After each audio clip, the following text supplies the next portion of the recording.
Okay, we are live and this is Senate Finance. We're continuing our look at the pupil weighting study. And we have Secretary Dan French with us. And Secretary, the floor is yours.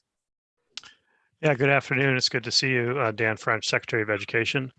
I didn't provide any written testimony today. I have provided written testimony to the task force, and Senator Hardy participated in that back in December. I think some of my testimony spoke directly to this issue relative to weights versus cost equity payments. I think, the cost equity payments is an interesting concept. I did flag in my testimony in December that I was concerned that relative to cost containment, I didn't see that as a theme necessarily that had been addressed in the draft report. I've had subsequent conversations with several policymakers and Dr. Colby and so forth about that concern. I think it's one that should be flagged. I think where I'd come down right now is citing on investigating the weights and following that trajectory through. I think, they've been fully evaluated relative to the study and so forth. Cost equity payments, I'm speaking with Dr. Colby, and we've been speaking directly on and off in the last month or so about this topic. I think you've probably heard from her. I think she has some concerns around cost equity not providing adequate cost containment, and the weights providing a better approach in that regard, provided they're coupled with penalty threshold and so forth, that has proven to be one of the true successful cost containment issues or mechanisms over the years. So I would encourage you to follow the weighting approach as far as you can. It's been fully evaluated through the study and so forth, and I think it's no doubt will ensure our commitment to equity. Though I do remain somewhat concerned about the cost containment aspect. I just don't think the equity payments have been fully evaluated yet. So anyway, I'll pause there. If there's any questions, I'll be happy to discuss further. Okay, committee, any questions? Okay, thank you. We'll get you up. Senator Hardy, I knew I wasn't going to get away with it. I was holding back because I want to give my colleagues time. Thank you, Secretary French. The updated final report does have more stuff in it about cost containment. This is a conversation that Senator Brock and I have had several times, and we sort of beefed up that component in the final task force report. I just want to note that for the record. I know we asked you just to specifically address the weights versus cost equity payments today, but if at some point you could give us your thoughts about evaluation and what components should be in an evaluation mechanism that we do, 5 years out to do, as quote unquote you just said, ensure equity. How do we do that, and what things you would recommend in that area? And if you're not prepared today, that's fine, but just for future reference, that would be helpful. Yeah, I appreciate that. In my conversation with Representative Kornheiser directly, and then with the task force, I definitely support the idea of some regular structure or regular mechanism to evaluate the program, so we don't end up in the situation we are now. And the other issue is just ensuring we have broader visibility into one of the more complex financial aspects of our state. And I think it'd be useful to spread that fluency across groups and branches of state government, so we all can supervise that process more effectively. Okay. Any other questions? Thank you. That was helpful. Okay. Okay, that was good. Okay, we now have Stephanie Yu, who is back with us from Public Assets Institute. Welcome back. You're spending a lot of time with us these days. Okay. You all cover a lot of ground. My apologies. This is Faith. I neglected to put Brad James on the agenda for this part as well, and I think he would like to speak. Okay, I have Brad down at 3:15, but that's fine. Stephanie, if you can hold with us, we will. I was here simply in case there are questions that Dan had that I could address. Okay. For this. All right. So we'll hold, if you can be with us, we'll hold you for later. Okay. After the break, we're not getting since the floor went light. So Stephanie, we're back to you.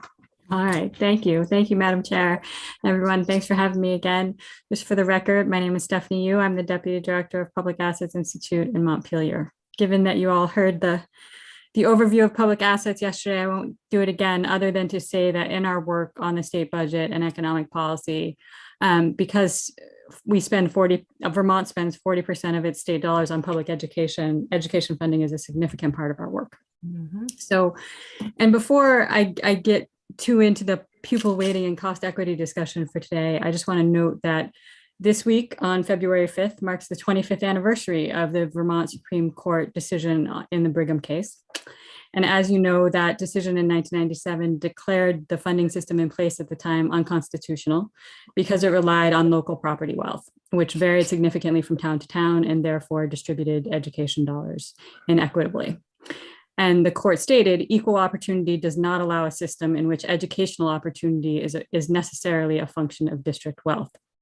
So Act 60 and later Act 68 corrected this problem by eliminating the local education property tax, funding education with a statewide tax system, and essentially eliminating the connection between a district's wealth and the education resources available to children in that district. So while the state's funding system changes in response to Brigham were necessary to make the system more equitable to both kids and taxpayers, they're not enough to ensure that school districts have the resources that they need to provide equitable education to all students. School districts face vastly different costs across the state based on their size, their ruralness, and the specific needs of their student populations. The funding system historically has used these two tools, pupil count weighting and categorical aid, to attempt to correct for cost differences. And the UVM Rutgers study on pupil count weights is the first time that somebody has really tried to put an amount to what those cost differentials actually add up to.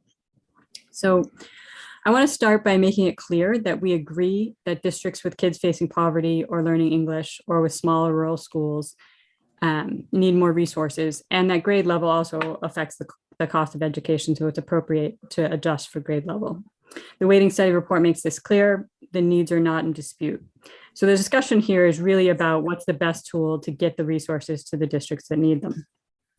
And these two tools that you're talking about today, discussed in the task force on the implementation of the pupil weighting factors report, pupil weighting and cost equity aid, I think it's important to note that they're based on the same amount of funding. The weighting study calculated how much these groups of kids need before they translated those costs into weights.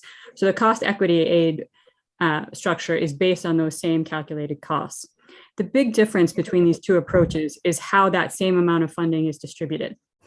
Cost equity aid to address poverty and grade level would be distributed as a fixed amount per kid, based only on the number of students in poverty or in those specific grades in each district. Rural and small school aid would be based on whether the school met the criteria. In contrast, pupil weighting distributes funds by adjusting a district's pupil count and applies it to the average amount the district is spending per pupil overall. So higher spending districts get greater benefits from pupil weights.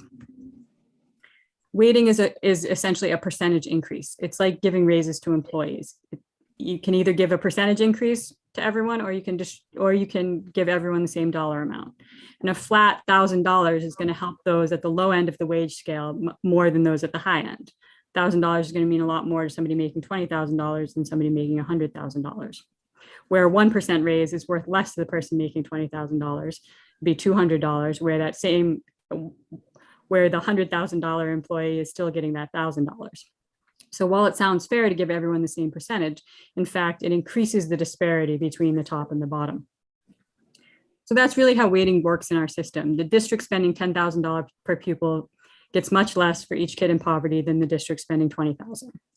Since the current weighting proposal roughly doubles the average spending per pupil for each student in poverty, a district spending $10,000 gets another $10,000, a district spending $20,000 gets another $20,000. So the spending disparity between those two districts goes from a gap of $10,000 to a gap of $20,000.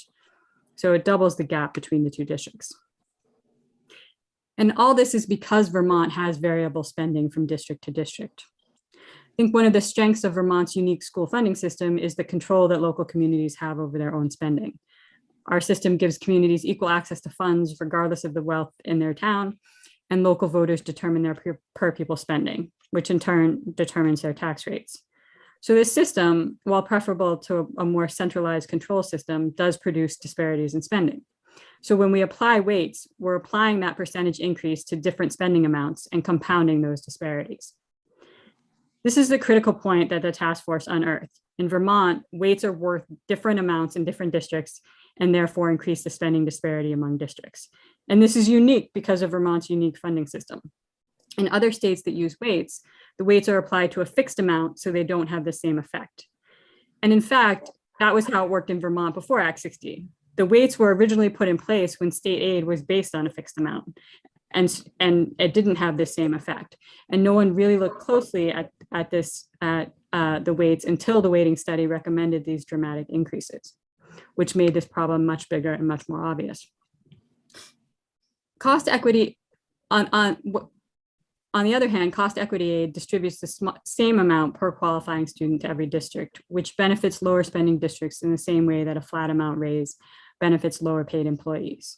So in our current system, the districts with lower per pupil spending tend to have higher rates of poverty and greater need.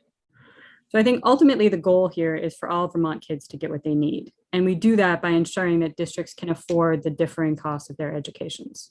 So we want whatever the distribution method is to be driven by the needs of the kids. And that makes cost equity aid the better choice. Thank you. Okay. Questions for Ms. Yu? I am not seeing any. Senator Hardy. Thanks, Madam Chair. I can hold off if anyone has questions before me, but Stephanie, thank you for your testimony. When you testified before the task force, you had some really great visuals and gave similar testimony, but with, like I said, great visuals. And I'm wondering if you could provide that to this committee as well, because they were helpful in understanding really complicated financial and equity issues in picture form, frankly. So if you're able to just provide that directly, that would be wonderful. I'm wondering what you would say to the criticism about that it drives up costs, what we just heard from the secretary or from others about the sort of cost containment argument against the cost equity payments. I think ultimately we have a system of local control. So we're really leaving it up to the districts to decide how much to spend. And that would still be true no matter which distribution system that we use here. So, we're still going to have a variable part in either system. We still have a variable part where the districts are deciding how much to spend. So I think that remains true. I know that the task force weighed in on sort of what both the transition period had to look like for the excess spending threshold, as well as sort of the future. And I think that's fine to have sort of some of these parameters still in place. I think it's right that the transition period could be a little messy and that there needs to be some sort of extra attention to this issue during the transition period. But ultimately, it's a local decision about how much to spend. Okay, so basically at the end of the transition period, not having the spending threshold, but you would be supportive of reinstating that sort of after a transition period as a means for cost control, or considering reinstating it, or? I think generally what we said in the past is we don't actually think there's a need for the excess spending threshold, because we think that there's sort of a check in the system just based on what school boards would do, what taxpayers would tolerate. So we actually think that the excess spending threshold is not necessary, but we recognize that, it's been a part of the system. I don't think it necessarily has a huge impact on what people choose to spend. So, we don't object to it, but, and if we were designing the system now, we wouldn't put it in there. Yeah. And the other thing I've heard about the cost equity model, I believe Professor Colby actually used the term that it's problematic because it's a reverse foundation formula, and that it doesn't do either well because it's a reverse foundation formula. Have you heard that criticism, and what would be your response to that? I mean, I think there's a point at which you could have so much money going into the cost equity payments that it would really be a problem, but I don't think that's the ballpark of what we're talking about right now, right? So so basically you have this categorical cost equity payments plus categorical aid. These are fixed amounts given to the districts that don't go into their per pupil spending calculation, that don't go into their sort of their town's tax rate. You're still going to have a variable amount, and that variable amount is still going to be the majority of the spending. So I don't think that we're talking about a point where that really affects decision making. I think, if you were to say, so if we spend 1.5 billion, 1.8 billion in ed spending, if half of that was to become cost equity payments, I think you start to have this conversation of it's sort of narrowing how much of the decision is falling on the local variable part of it. But I don't think we're anywhere near that. So I don't think it's a concern.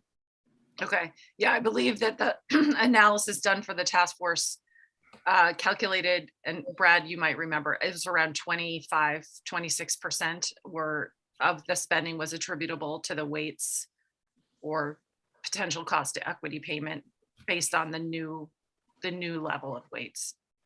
It might have been a little higher, but yeah, I don't recall off the top of my Yeah, head. 26% is what I remember. So I just kind of wonder when is that much too much to put toward the weights? Like, when do we tip over that? But I think it's a good question. I don't think there's sort of a bright line or a magic answer. I think, what we're talking about is with either of these approaches, weighting or cost equity aid, the local district gets to decide how much their variable spending is. Now they could, even under a cost equity payment where there's sort of this fixed amount going for these, going because of the kids in these categories, you could still adjust the rest of your budget downwards so that you don't actually have more resources, or you can take advantage of that and, sort of use it to access more resources for the kids in need. So with either of these tools, there's still a lot of the decision making still rests with the locals. So I don't think that there's, probably if the majority of the money were sort of distributed by cost equity and not by this sort of variable spending component, there'd be a line, but I don't think it's a magic number. And I don't think we're sort of in that ballpark at all. okay, thank you. Okay. Senator Pearson. Thank you. Thanks, Steph. 2 days in a row. This is good times. I'm curious. I guess I'd like your opinion, because I'm guessing you understand it better than I do, but I feel like we have a problem today that's sort of not in dispute. And I worry about us making progress, and shifting to equity payments is a bigger lift for the legislature in 3 months before we adjourn. And so could you just talk about, would you be concerned if we just stuck with the weights and changed the weights around versus shifting to equity? Or I'm trying to balance, like, basically us falling flat and not doing anything versus maybe some will argue a less perfect solution by just adjusting the weights. I wonder if you could comment on that. Sure. So I think, yeah, the needs are not in dispute. So I think it would be good to take some steps. I think that the challenge with weights is, again, so the biggest challenge that we see, the main challenge that we see with weights is that higher spending districts benefit more, and those aren't necessarily the districts that need the resources the most. So that's the challenge. And it's based on how much they spend. It's not based on the needs. So I'd rather see a system that is tied to the needs. That being said, I think with any system that you choose, or, sort of whatever path, or even if it's a hybrid path or whatever it looks like, I think the critical component is also that there's a process going forward for regular evaluation. I think Secretary French alluded to this as well, that we don't want to go 25 years without looking at this stuff and saying, okay, is this working? Is this not working? Are we doing what we intended it to do or not?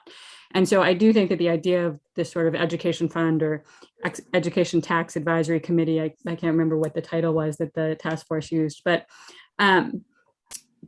that component is really important, that there's continuous evaluation of whether the goals are being met, because really the goals are that the outcomes, for kids in these categories are improving. And if that's not happening, then whatever we're doing isn't working. So I think that's, to me, that's the most critical part, is the implementation and the evaluation of the implementation. Again, a lot of this does leave the decision in the hands of local school districts. So ultimately, how districts decide to implement this is really important. And so I think it comes back to sort of an evaluation and implementation process that is effective and timely, and doesn't, like I say, it doesn't go decades without taking a look at whether or not the objective is being achieved. Thank you. And if I could just follow up, sometimes I worry that, people say you can get anything you want out of data, and I don't actually believe that, but there are different ways to looking at it. And if we look at this, if you look at the schools, and I'm thinking about English language learners in this case, if you look at the schools involved, we hear over and over that we're worried that however we direct resources to those schools, they may or may not have the ability, based on scale, or have the desire to direct the money to those students that we're agreeing have a different set of needs. And I worry that the cost equity structure sort of does a good job of looking at the schools, but I'm not so convinced it does a good job at looking at the students, where you have actually the huge majority of those students in 2 or 3 schools. So could you comment on that? Am I totally upside down on that, or do you have thinking that might help me on there? No, I mean, I think we do have this system where we're balancing sort of what is the role of the state with local control.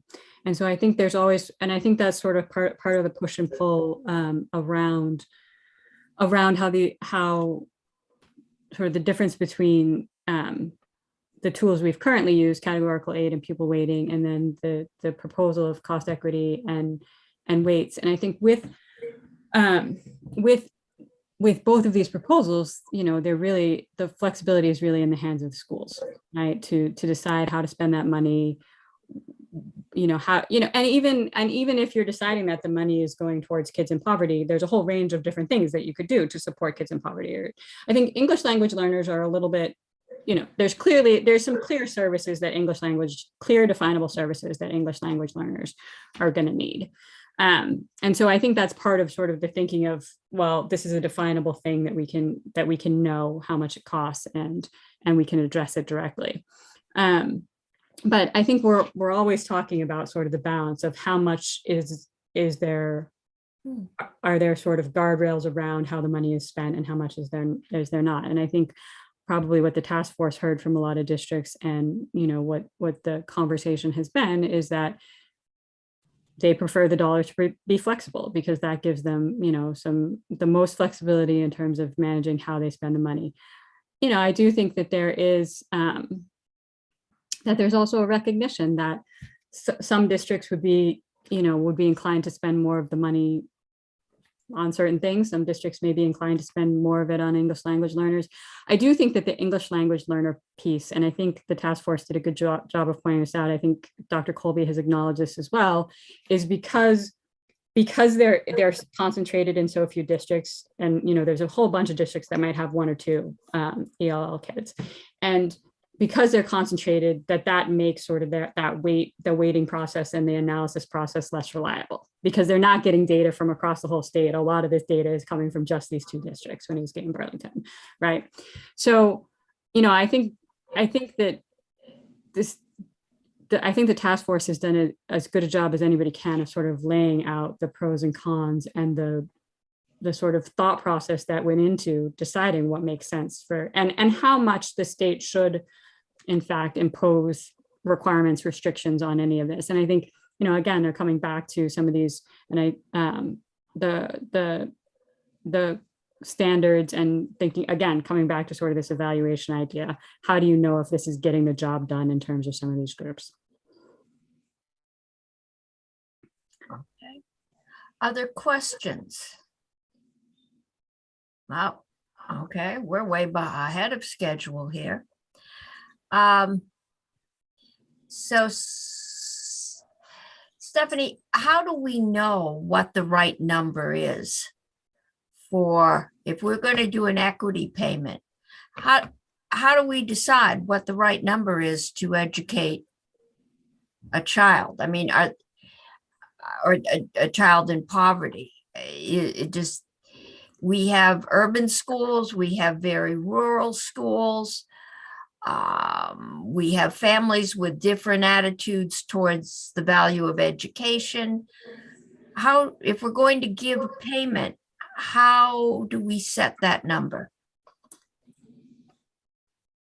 I think that the work that the study did is as good a start as any about looking at what is the total cost and what are the differences. I think one of the biggest challenges with all of these pieces, and this includes sort of the special ed funding and all of the pieces in the ed funding system, is the interactive effects, right? These things are all connected. There are interactive effects. It's really hard to kind of tease out one piece or another piece. And so, you know, there is some judgment call that's involved in kind of determining what that amount is, but we have a number. The study gives you a number of what the total costs are, and it gives you a number, you know, per each of these categories. And I think that's as good a starting place as any. Again, I think it comes back to, okay, so then what is, and I don't know that I would even wait 5 years to do the evaluation. You know, what is the right process to evaluate whether this is the right numbers? When do you expect to see improvements in these outcomes? You know, and at what point do you sort of regroup if you don't see these improvements? So I think the other thing that I would add too is I think part of the problem with you know that we see in other areas of state government is sort of putting a fixed number in and then not looking at it again for a number of years, and I think that can be a challenge. So what are we doing to make sure that it's keeping up with the costs? Whether it's you know, I know that the task force proposal on ELL originally had kind of an inflator in it. What does that look like? But I think that this cost analysis is as good a starting place as any for where you start with the cost equity payments and how much each category belongs to. Again, I think the challenge is the interactive effects, especially in a district where some of these weights can kind of cancel each other out in some of these districts because they're moving the money in different directions. So. Okay, I think we're looking at academics here. I've spent a good part of this week with mental health agencies and hearing about the mental health needs in schools, the expansion of violence and hunger, and just, you know, COVID has made things, they were bad. When I chaired Ed, one of the most upsetting things to me was to hear the level of violence in schools with very young children, not acting out adolescents, but first and second graders. We're looking at this in academics. Has anybody looked at other services? I mean, some of these kids have got so far to go before they can sit down and even start to think about learning anything. Have we thought about this? Is that in any of these mixes where we talk about added costs? Is that in the poverty mix? Is it? I'm not sure if it's you or Senator Hardy. So, well, I can try to answer that, because I think you're really bringing up a very important point about the study, which is that the cost analysis is really about average outcomes in math and reading, right? It is a very narrow set of outcomes that the cost analysis is being done on. And that's really important. So again, I think you're raising a really good point, especially over the last 2 years. The last 2 years have compounded all of these challenges in schools for students, for staff, for everybody involved. And so the social emotional well-being aspect of this is a really important part, and it's not something that shows up in these numbers. You know, we have advocated in the past for for a start, I think, the task force also recommended additional staffing for AOE to do some of the additional data analysis, because I think what's hard to get our heads around is how much schools are spending on human services and mental health care. And there's some pieces that are there, and there's some pieces that are just sort of really hard to track. And I think that a better handle on all of that would make a big difference in understanding, because that's another area where there's big differences across districts. It's certainly correlated with poverty and the special ed dollars. There's also this process of revamping how special ed dollars are distributed. So all these things are connected, and I think it's messy. But I think your main point, which is that this study really was just looking at this narrow slice, the outcomes of average outcomes in math and reading, and how do you look at the whole picture of whether or not kids are getting a quality education, whether or not they're getting the benefits of public education on the sort of peer develop, the development front, the peer interaction front, all of these other pieces. It's really tough. But we've advocated in the past for setting up a more standardized system for understanding what districts are spending on human services, and potentially turning it into something like categorical aid, so that it's not that the districts are bearing the cost when they have kids who have higher social emotional needs or more mental health needs. So, I think it needs to be part of the mix in the conversation, but I think so laying the groundwork for gathering that data would be really a really important thing that could be done again, and then coming back to it in this evaluation process would be helpful. Or altering the evaluation process. Senator Hardy, did you want to throw anything in here? Yeah, I just wanted to weigh in, and Steph reiterated one of my comments that I've made many times, and one of my largest concerns with the study overall is that it had a very, very narrow definition of outcomes. And so we're basing an entirely huge change in our school funding formula on a very narrow outcome. And again, that's, as Steph said, the reason why the evaluation and ongoing evaluation is so important. One of the recommendations that the task force made in terms of social emotional health was to look at a categorical aid program for students who have adverse childhood experiences and social emotional needs. And I believe the House Education Committee is taking that up, hopefully. And another thing that Steph has said in previous testimony is that one of the things that we focus so much on the schools meeting these needs, and often the needs need to be met by society as a whole, making sure we have good healthcare, good housing, good mental health services, et cetera, in our communities, and that will also impact and help the situation in schools. So just wanted to add that as well. Okay, because I'm thinking, especially coming out this year, we've got kids who have not had a regular school experience, especially the ones that were very young when we started. That it's going to take us, I would bet, a year or more to just get up anywhere near grade level, and that's for kids that aren't carrying other handicaps. So we may want to look at how we time evaluations or step them in. Okay. On that note, if I could just add, it's not whether you do cost equity or weighting solves all the problems. It's and looking at special ed, it's and looking at the social emotional needs, it's and looking at mental health care. So, it is an important part, but it's just a part. Fortunately, we only get to do money. You, collective you. All of us.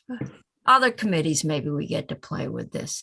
Okay, any other questions at this point? Not seeing any. So we're going to go on to Sue Siklowski, who is from the Vermont School Boards. Welcome. I don't know that I've seen you since education.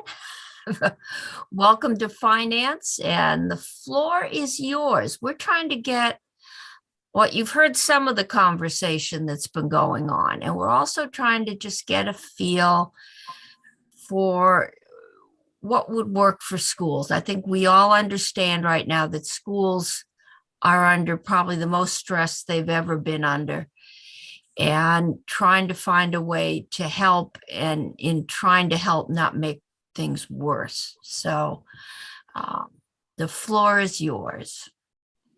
Thank you very much, Madam Chair. I think the last time I was in this committee was maybe just as the pandemic began. So we've been through quite a bit since then. Yes. And I really appreciate the opportunity to come back in and talk with you about pupil weights versus cost equity grants. And thank you for your acknowledgement of how difficult things are in the education system right now. I'm going to talk about that a little bit.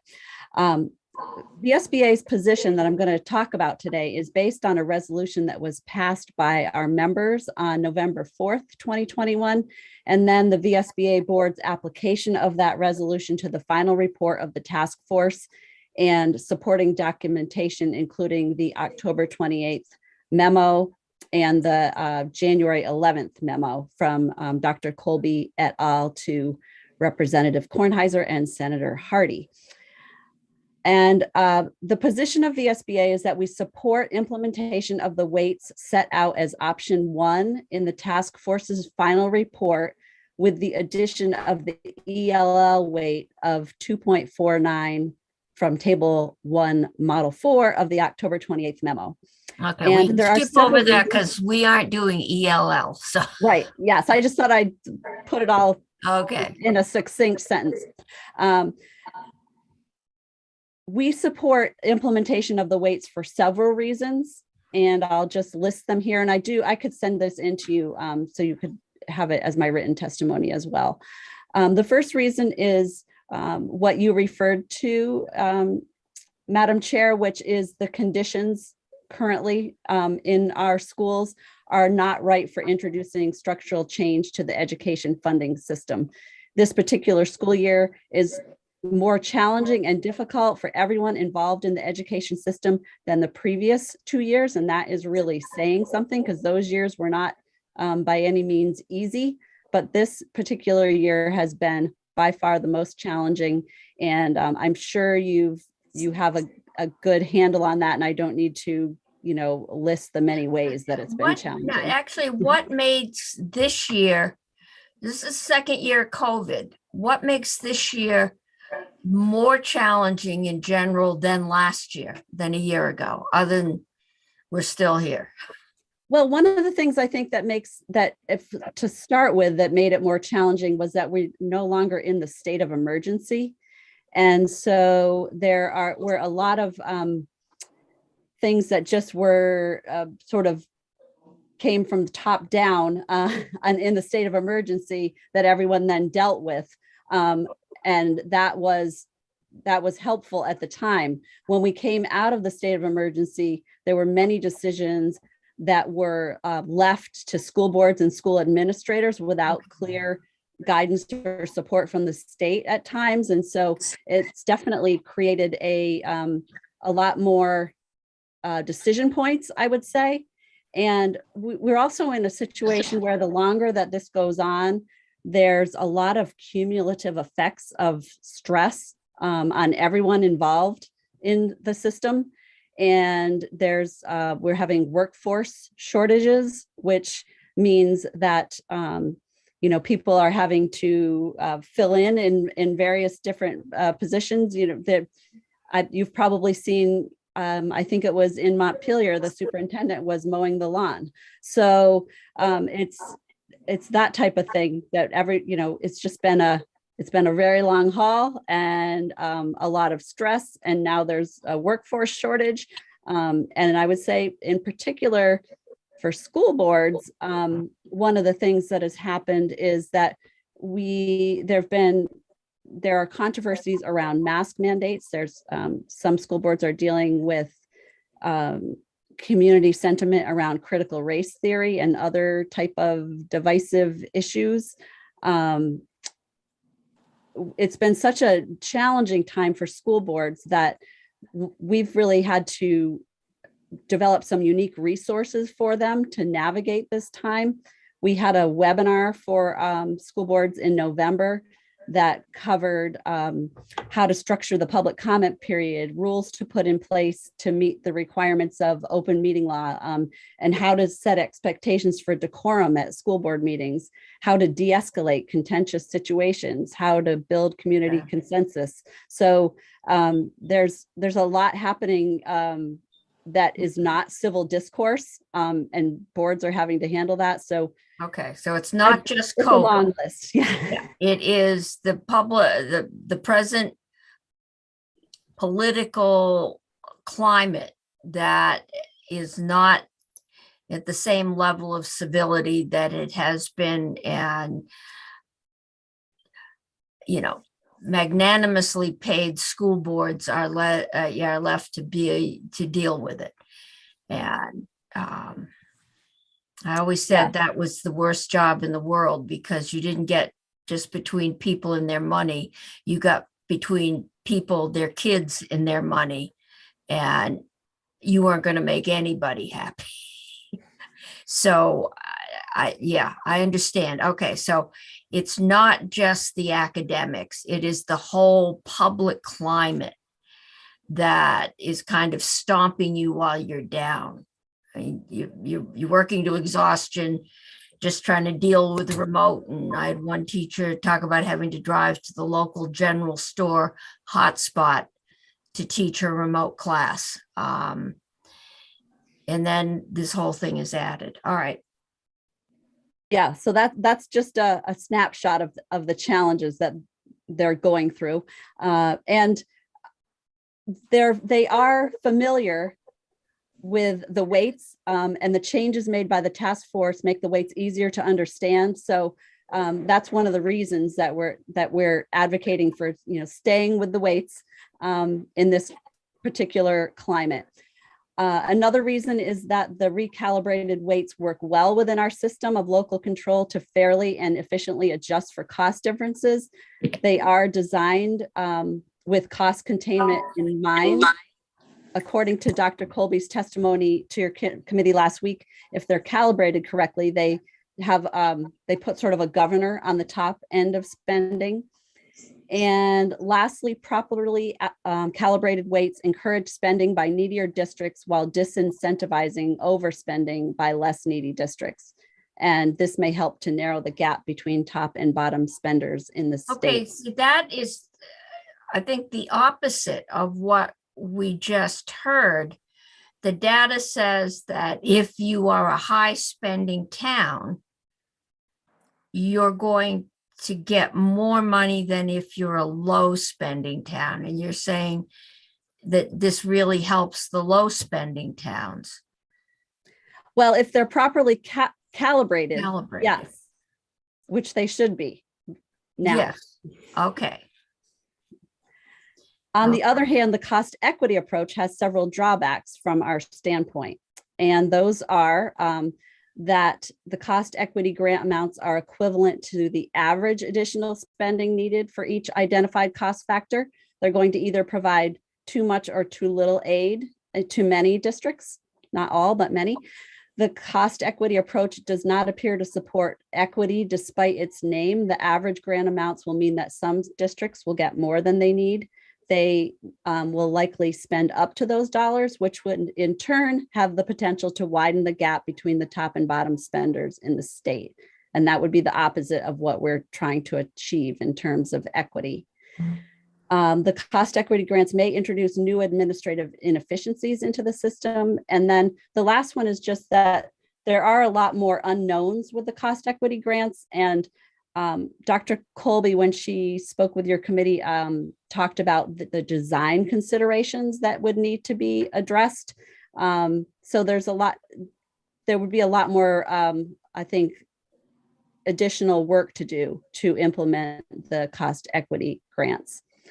So I'd like to thank you for the opportunity to speak with you today. We think this is an extremely important topic, and I'm just going to end by urging the committee to act thoughtfully and expeditiously. There are, as you've heard from other witnesses, inequities in Vermont's education funding system. Those have existed for a long time.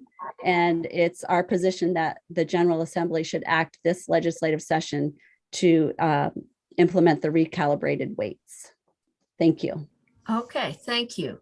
It is at least my intention, I think the intention of the committee, to get this bill out before crossover. I don't know what'll happen in the other body, but my intention that we're going to get this bill out of here.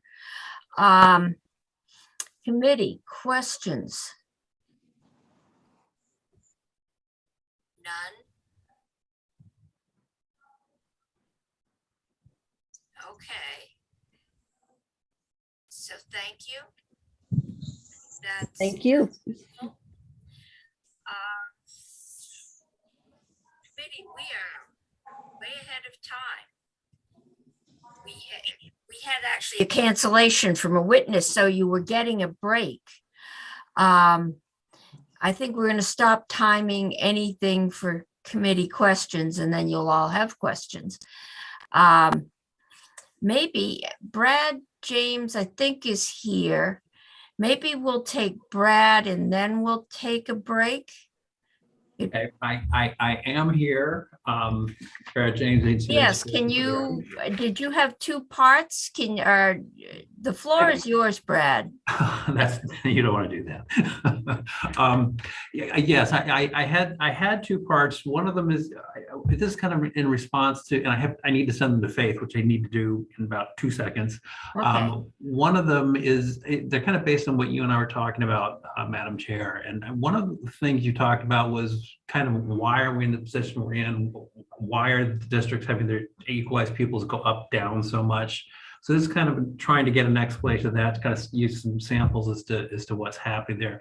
And the second piece you asked, it might have been the first piece actually, was just what's happening with the ELL. And I don't know if you want to go into that or not, but in terms of how if using an ELL way, how does that affect everybody else in terms of our equalized pupil count? And it's up to you as to whether you want to go to that one or not. Okay, yeah, no, we haven't been dealing with ELL. Then let me find the file that I need, or the PDF that I need to send. Okay, and while you're at it, Senator Sorokin, I think you need to mute. We're getting a little feedback and your square keeps lighting up, so I assume it's coming from you. What was that quiz show that had squares that lit up with celebrities? Hollywood Squares. Hollywood Squares, that's where we are, Montpelier Squares. Okay. Thanks, Senator Sorokin is not there, so. Roger, as soon as Faith gets it, I think we can share. I am just hitting send right now. Okay, there's Senator Sorokin, and he is muted. And I think he's back in Ecuador today. So anyway, what I had asked Brad, I met with him last week and said, you know, we've heard there are some big winners, some big losers. And what caused that was one school previously poor, had a lot of lower income students, and then there was a population shift. I think we've seen Chittenden County spread out, which is the biggest one. And that's, you know, changed the makeup of their population. And does that account for suddenly they're going to lose a lot of payment for students because they no longer have those students? And if we just up the money, I think we know why some towns will get a lot. But Brad, help us understand. Because that big swing, it's going to come back in the ed fund somewhere. Yes, and I don't know how to go about this. One of the things that we realized yesterday when I was trying to pull some of these things together for you and for Senator Hardy and Representative Kornheiser was that and this came from talking with Deb Brighton, was that some of the numbers that generated those swings look pretty strange. And Deb and I were thinking about it and talking about it last night, and it turns out to the yields that we were using. We were using the same yield for both different scenarios. They're the two modeling scenarios. There's the one using the weighting factors without an ELL weight, but an ELL grant. And there's the ones using the weighting factors plus an ELL weight. And as Deb and I started talking about it and thinking about it, we realized that those are going to actually drive different yields. So Deb actually ran those today and sent them to me this afternoon. I've not had time to parse my way all the way through them, so I don't feel like I can bring them out. We will have you back. Yeah, yes, that'd be better, because I don't want to really foul everything up even more than I need to. So what I'm about to show you though is going to be tempered by that realization that we had. Maybe it's an aha moment last night, but it's one we had. But I will have new numbers for. Okay, well, better we have aha moments now than when they hit the tax bills in the school boards. Agreed. Okay. So do you have the one that I sent out to Faith now? It's got a lot of yellow lines. I'm sure if you send it out, it is on our website, and if you can let me check your website. Share it. I'm looking. District weighting details I have from you. Yes, that's the one. Lots of yellow lines. Okay. Lots of yellow lines. You know me in colors. Okay. Well, it's only one. Oh no, we got red numbers. So. Well, the red numbers are just simply the weights. So okay. What I did here is I really kind of took a few sample things that up at the very top are just kind of, here's what the abbreviations of what these things mean. LTADM is just the long-term average daily membership. It's a 2-year average of ADM plus a stay place students. It's the beginning number like we talked about probably last time I was in. Then the count is just the number of students or ADM in each category that we're talking about. The ratio is the count in a specific category divided by the long-term ADM, and then the weight is just the weight that would get applied for that count. So that's just kind of terminology there.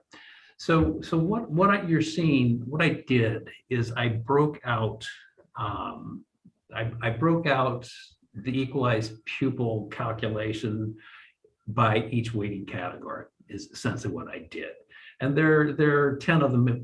There's no weighting there on number 10 for the ELL. I put it in there in case we did decide to do that, just because it's easier to have it there sometimes, but I didn't use it. But we'll talk about it a little bit too. But the first line underneath these districts is just talking what their long-term ADM is.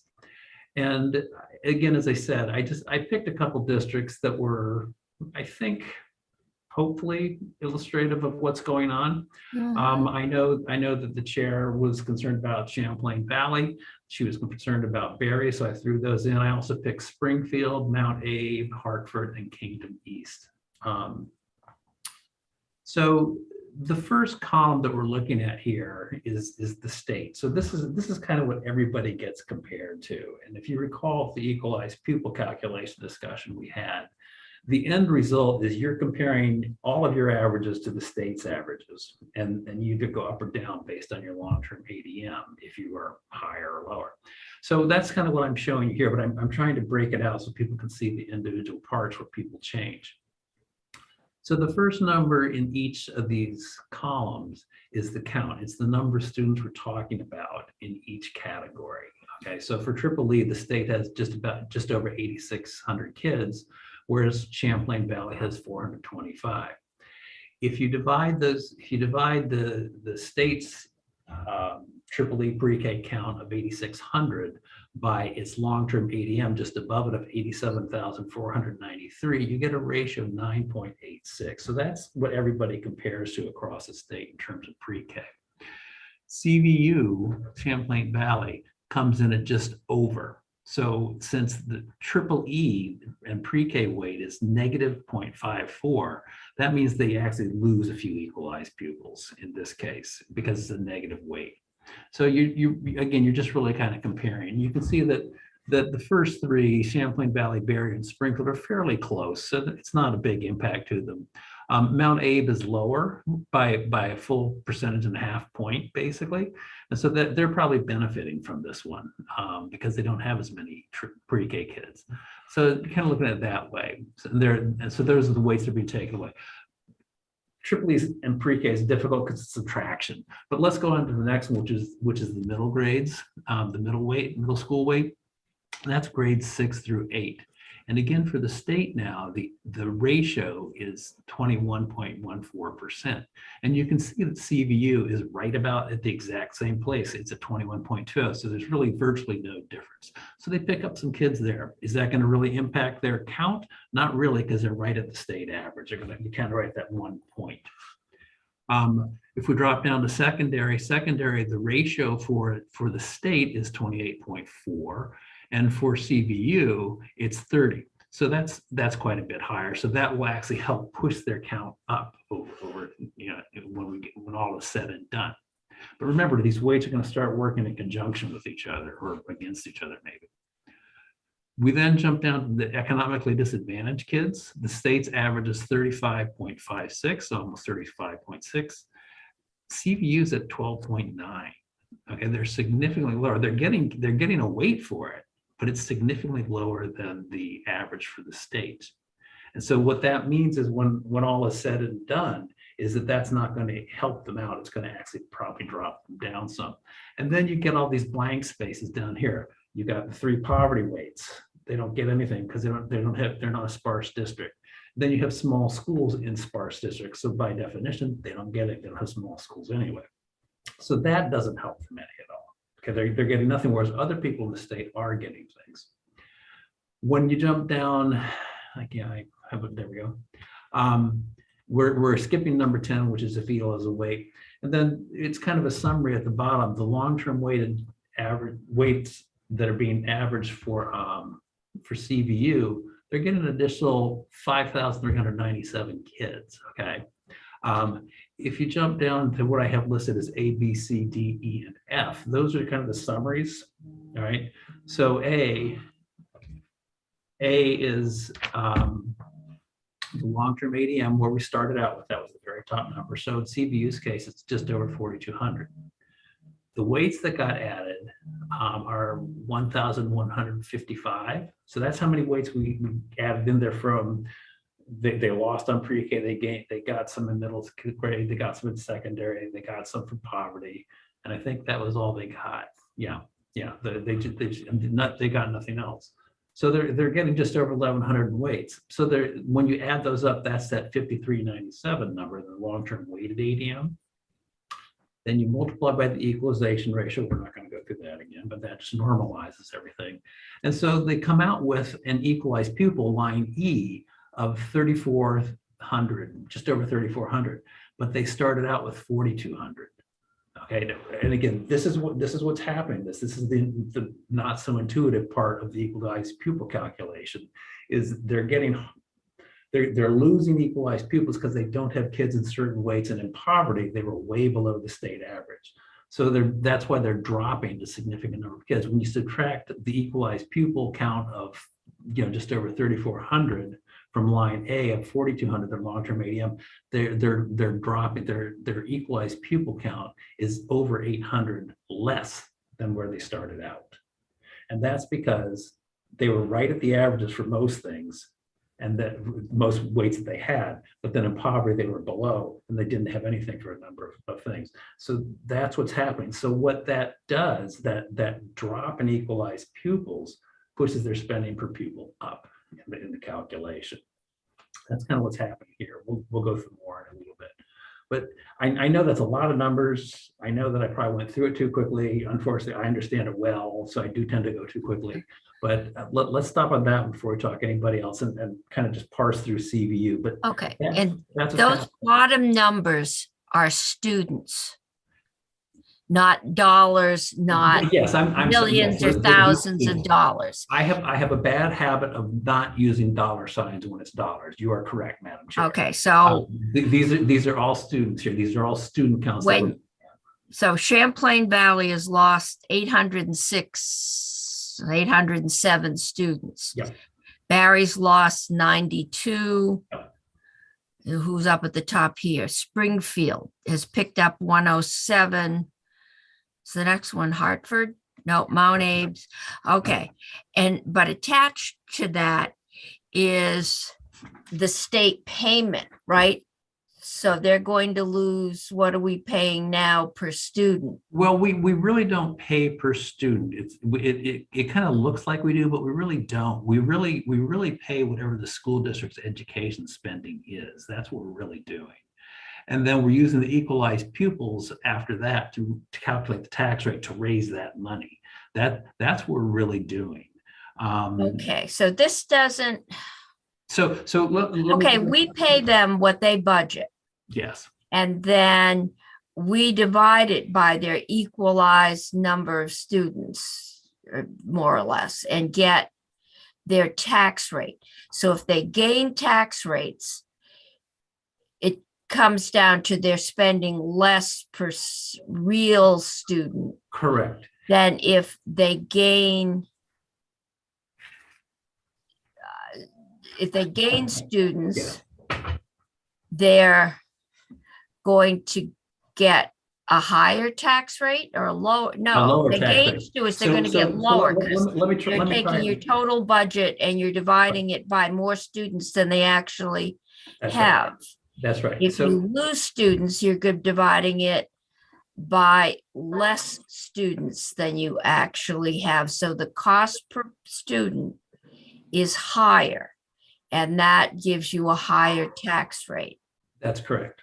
And so, I mean, See, I'm not lost yet. Okay, good. You're good, Madam Chair. It might be a little bit easier to think of it slightly differently, thinking that, okay, if spending doesn't change, so education spending stays the same in all these districts, then if they have a negative number on line F, their tax rate will go up because they've lost equalized pupils.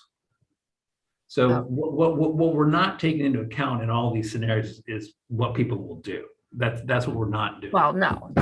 And that we can't model that. But basically, if the spending were to stay the same at CVU, their tax rate would go up significantly because their spending per pupil would go up because they lost equalized They pupils. lost 800 out of, well, it's up there somewhere. Their total population is of 4,242. Yep, Is that's that's their correct. average daily? All right, but that's real students. That sort of. All right, but out of 4,000, they've lost 800. Yes. Barry, out of 2,000, has lost 92. Right. I'm still not sure how you lose 0.31, but then the average family is 2 point something kids. It does boggle the mind to visualize, but Well, that's true. It does. I always say, we get a third of the equalized pupils to their arm and their shoulder and their left leg. we're gonna educate their writing hand, but not the other ones. So Okay, again, all right. I don't want to go through all these because you're already bored to tears. We'll bore you to tears even more. No, actually, I'm but- finding this interesting. So Okay, but it's, I think what you want to think about is how you compare how your individual district compares itself to the state ratios that we're showing, and that's what I thought it might be easier to break it out as individual ratios as opposed to one big accumulated ratio at the very end. okay, so the state's ratio. Yeah, so which is that first column. Yeah. All right. So I just chose these because they had some interesting changes. You've heard from a lot of these people, I believe. And so I just thought, But I think we here's what's will. happening in terms of the weighting study. And again, this does not include the ELL grant or the ELL Right. as a weight. Okay, So some of these schools will get additional money, either in the form of a weight Yeah. or the form of a cash payment for the English language learners. If we were doing it as a grant, it would be a cash payment. If we were doing Yes. it as a weight, it would show up in that box 10. Okay. Okay. So And I will that tell could, you, all right. I- So some of these, because I know Barry has some English language learners. Their loss of 92 students could be offset by a cash influx for ELL or a weight for ELL that could offset it. It Do we could- know it could what, for I the- mean, It could for the grant, but I will tell you that with if we were to use the ELL weight and compare it to equalized pupils under the ELL grant scenario yeah, versus equalized pupils under the ELL weight scenario. Oh, and I was looking at the percentage change. Only 7 districts increase. The other well, districts. that's what I'm thinking, Increase. that ELL, one of the reasons it's been pulled out is because it is concentrated in a few schools. Right. Um, And that shows up in the numbers. And then this goes back to what I was first saying, is we were trying to compare, the estimated education spending from both scenarios, but that's when we realized that the yield was not correct. And so we want to get that straightened out before we roll that back out and talk to people. okay, so So before, all right, so I'm you're sorry. not, you're not sure you had the yield number correct, or you used 2 different yield numbers. Right. And so we're going to get final numbers once you get a final. Yes. And so Once so we're what- all so that- using the same numbers, which Yeah. always helps with numbers. and so Brad, can I just clarify something? Sure. So I just want everyone who might be listening on YouTube, Brad is not talking about any of the analysis that was done for the task force or anything like that. No.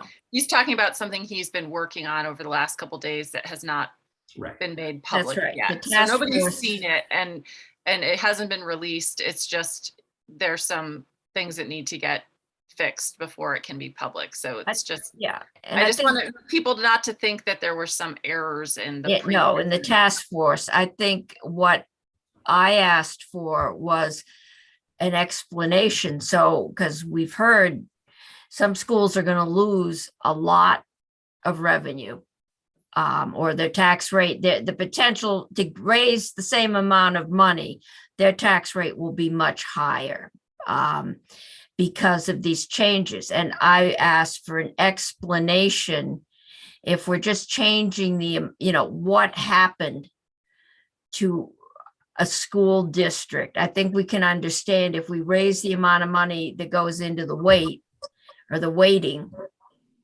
why school districts would gain. But with the really large losers, there's always, a certain amount of up and down. I doubt there's any average school. But what happened to cause a few really large losers and a few, it sounds like maybe large gains, and what was interacting there? So it got a better it might be helpful to the conversation to scroll down to the next page. What I did was I took the equalized pupil numbers from that top page, Okay. the losers, however you want to look at them and characterize them. And I just kind of went through the calculation for how you back into education spending after the fact. So what we did, and this is what the task force also had us do. What we did was we said, okay, so we now have this new equalized pupil count. If you kept your tax rate the same with your new equalized pupil count, what would your education spending be? So it becomes a back calculation.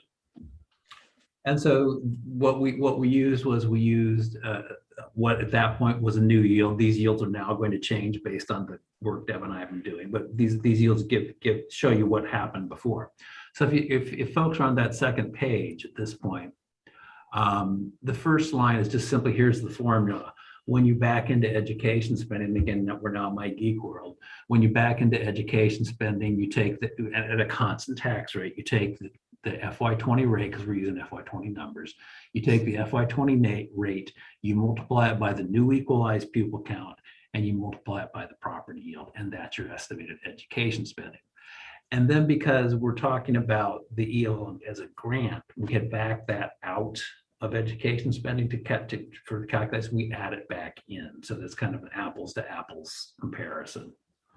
Okay, that's kind of what we're doing. So that's what each of these individual boxes are doing. They're walking you through each one.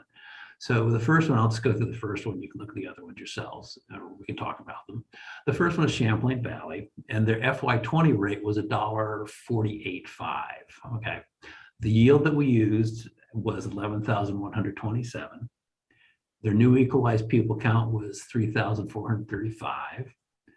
And the ELL grant that Champlain Valley got was just over 2.5 million, almost 2.6. So when you multiply the rate times the yield times the new equalized pupil count, you get that 56,765,000 figure, plus the 22.5 million, and you come up with, on the far right, estimated education spending under the new equalized pupils of 59,300,000.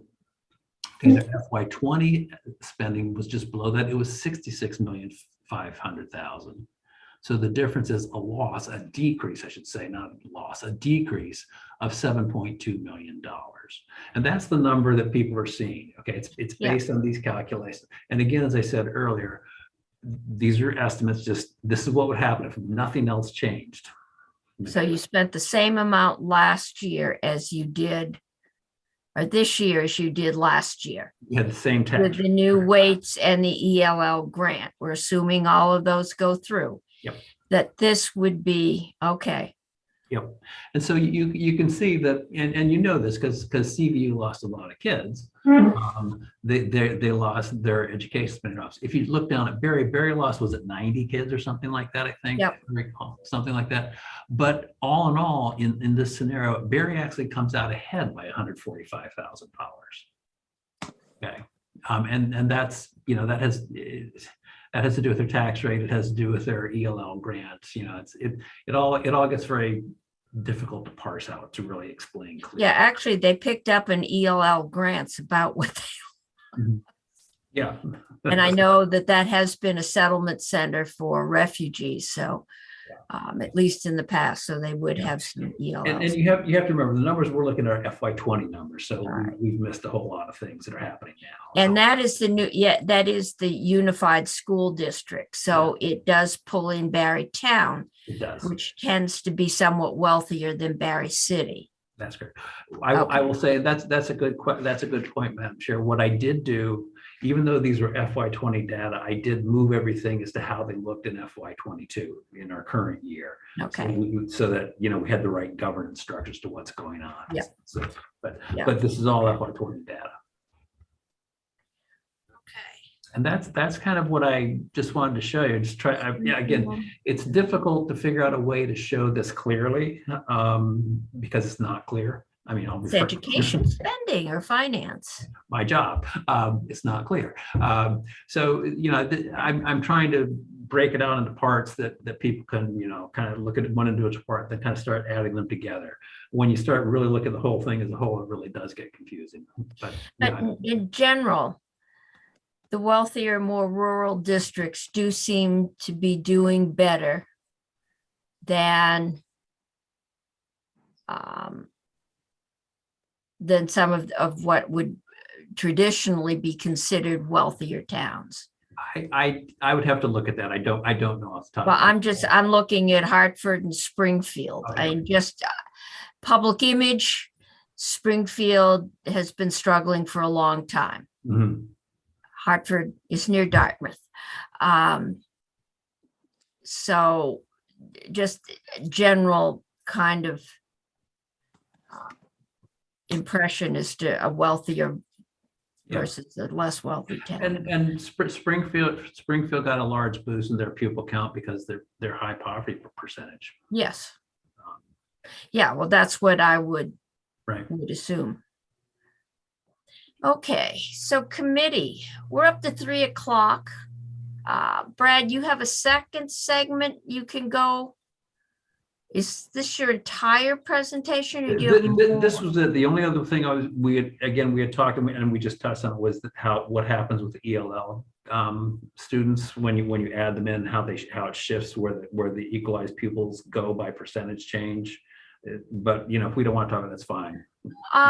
No, I think can you wait if we take a break, or we could go straight through with you? Well, I would need to send it to Faith again because I haven't sent it to her. But yeah, we can go over it in 10 minutes though. So why don't you take a break, because you haven't taken a break. I got Okay, and you can send stuff to Faith, and then we'll come back and we'll finish this. Sure. Take a deep breath and erase all these numbers from your mind. Okay. Be back at 3:15.